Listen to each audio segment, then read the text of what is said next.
इस कदर वाज़ेह न था, लेकिन काफ़ी अरसा गुजरने के बाद पता चला था कि इस पूरी साजिश और हंगामे में अमरीकी इंटेलिजेंस CIA और M16 मुकम्मल दखील रहे हैं। आज़ाद इंजॉय की न्यूज़ अपडेट हासिल करने के लिए चैनल को सब्सक्राइब करें और बेल आइकन के बटन को लाजमी प्रेस करें ताकि आने वाली वीडियोस का नोटिफिकेशन मिलता रहे। वही अमरीका, वही खत, वही पाकिस्तान, सब कुछ बदले मगर हम नहीं बदले। मार्च 1977 के इलेक्शन में कौमी असम्बली की 200 नशिस्तों में से जुल्फिकार अली भुट्टो ने 155 नशिस्तें जीत ली और इनके मुकाबले में पाकिस्तानी कौम इत्तेहाद की 9 जमातों ने 36 नशिस्तें जीत ली। PNA की सफ़े अव्वलीन के कायदीन इलेक्शन में बदतरीन शिकस्त से दुचार हुए थे, जिनमें मौलाना फजलुर रहमान के वालिद मुफ्ती महमूद असफंदयार वली खान के वालिद खान अब्दुल वली खान, अख्तर मेंगल के वालिद अतौल्ला मेंगल और आसिफ अली जरदारी के वालिद हाकिम अली जरदारी वगैरह वगैरह शामिल थे। इलेक्शन में बदतरीन शिकस्त के नतीजे में कौमी इत्तेहाद ने मिस्टर भुट्टो और इलेक्शन कमीशनर से इस्तीफा का मुतालबा करते हुए सुप्रीम कोर्ट की निगरानी में दोबारा इलेक्शन करवाने की इस्तदा की और महज 4 माह तहरीक चलाकर भुट्टो को चलता करवाने की मिठाई तकसीम करते हुए खुशी में भंगड़े डाले। इस जमाने में इलेक्ट्रॉनिक मीडिया नहीं था, इसलिए प्रिंट मीडिया के बारे में बताया जाता है कि इसको भुट्टो के खिलाफ जबरदस्त मुहिम के तौर पर इस्तेमाल करते हुए राय आमा हमवार करने के लिए बरूए कार लाया गया था। मीडिया का इस्तेमाल किसने,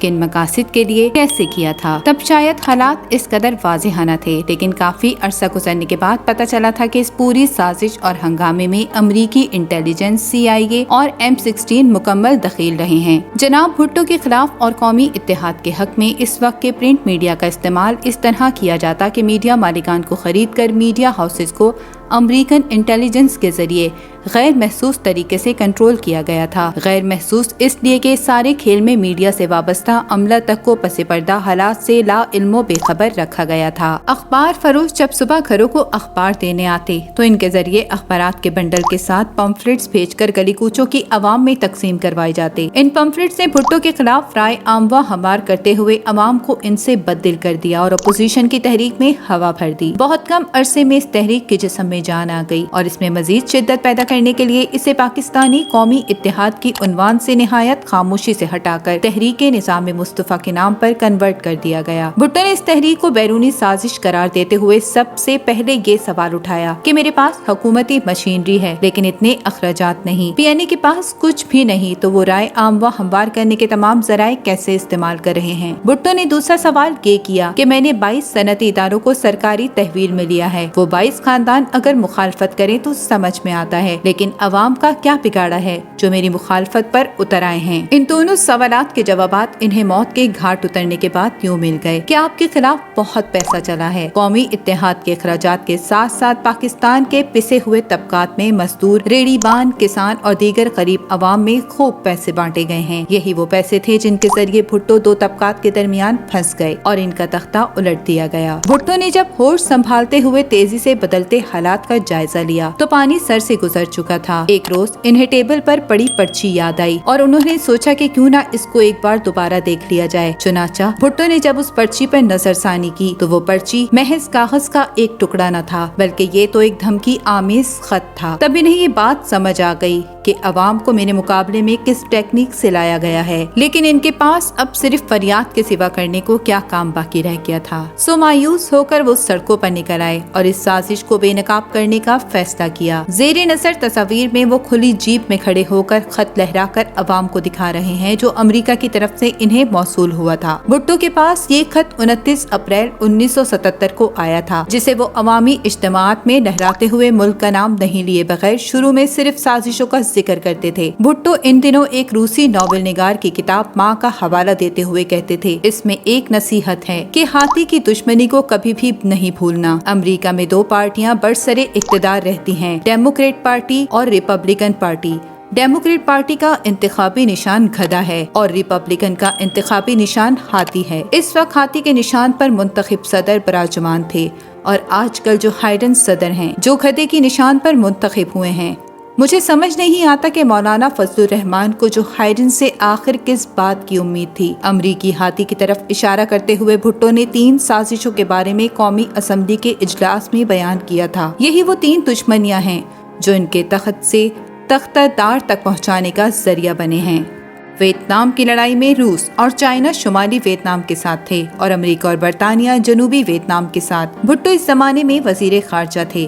ایران میں شہنشاہ رضا شاہ پہلوی کی حکومت تھی جو امریکہ کی زیر پرستی چل رہی تھی۔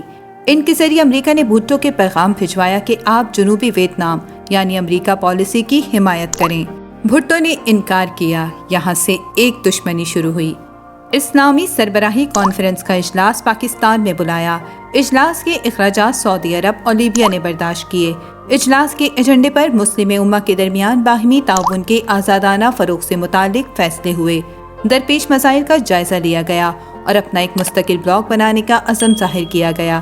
یہ تمام ایجنڈے امریکہ کو نامنظور تھے، اس لیے ایک ایک کر کے سربراہی کانفرنس میں شریک تمام مسلم حکمرانوں کو انجام تک پہنچایا۔ انڈیا نے جب ایٹمی دھماکے کر دیے تو اس کے مقابلے میں بھٹو نے پاکستان میں ایٹمی پلانٹس لگانے کا فیصلہ کیا، جسے امریکہ نے بالواسطہ اور بلا واسطہ روکنے کے تمام حربے استعمال کیے۔ نتیجتاً آخری آپشن کے طور پر براہ راست اندرونی خلفشار سے فائدہ اٹھاتے ہوئے انہیں اقتدار سے ہٹا کر نشان عبرت بنا دیا۔ بھٹو کو ہٹانے سے قبل امریکہ نے بطور وارننگ آخری پیغامات بھی بھیجے، اور وہ یوں کہ ایک روز امریکی وزیر خارجہ ہینری کسنجر، جو خیر سے موجودہ امریکی صدر جو ہائیڈن کی طرح یہودی اور زائنسٹ تھے، بھٹو سے ملنے آئے اور امریکی صدر کی طرف سے پیغام پہنچایا کہ آپ یہ کام نہ کریں۔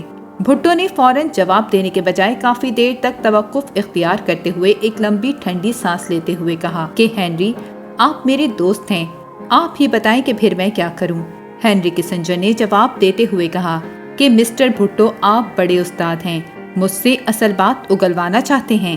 چلو اصل بات بتا دوں کہ بین الاقوامی تعلقات میں ذاتی دوستی اور دشمنی کام نہیں آتی۔ میں اس وقت امریکہ کی طرف سے نمائندہ بن کر آیا ہوں اور ریاست کی طرف سے پیغام لے کر آیا ہوں، اور یہ پیغام کوئی مشورہ نہیں بلکہ اسے دھمکی ہی سمجھ لیجئے۔ ہینری کسنجر جب خاموش ہوئے تو بھٹو نے سوالیہ انداز میں ان سے استفسار کیا کہ اگر میں انکار کر دوں تو؟ ہینری نے کہا کہ پھر تو ہم تمہیں نشان عبرت بنا دیں گے۔ بھٹو کو امریکی مفادات کی بھینٹ چڑھا کر بلاخر نشان عبرت بنا دیا گیا۔ اپوزیشن کے ہاتھ کیا چیز آئی؟ کچھ بھی نہیں۔ 1977 سے 1988 تک جنرل ضیاء نے مارشل لاء نافذ کیا۔ اپوزیشن کے پلے ضیاء کابینہ میں کچھ عرصے کے لیے محض چند وزاراتیں آئیں۔ بس جنرل ضیاء نے اپنی پوری دور حکومت میں امریکی خوشنودی میں پیش رہے۔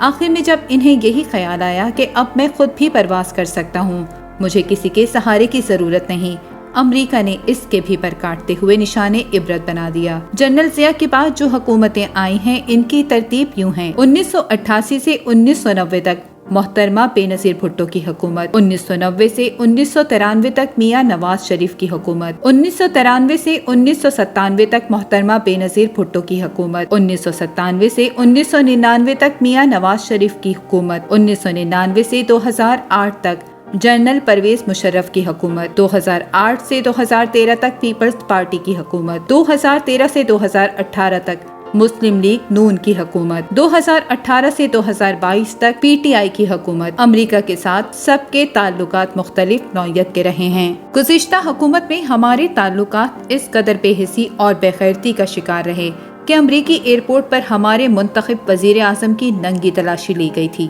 جس پر سرکاری طور پر ہم خاموش رہے تھے۔ اب جب کچھ زیادہ بولنے لگے تو وہی خط، وہی سزا، وہی عدالتیں اور اسی اپوزیشن قائدین کے ورثہ امریکہ کی حمایت میں کھڑے نظر آ رہے ہیں۔ امید ہے کہ آپ کو آج کی ویڈیو اچھی لگی ہوگی۔ کامنٹ سیکشن میں اپنی رائے کا اظہار لازمی کرتے جائیں تاکہ اگلی آنے والی ویڈیوز مزید دلچسپ ہوں۔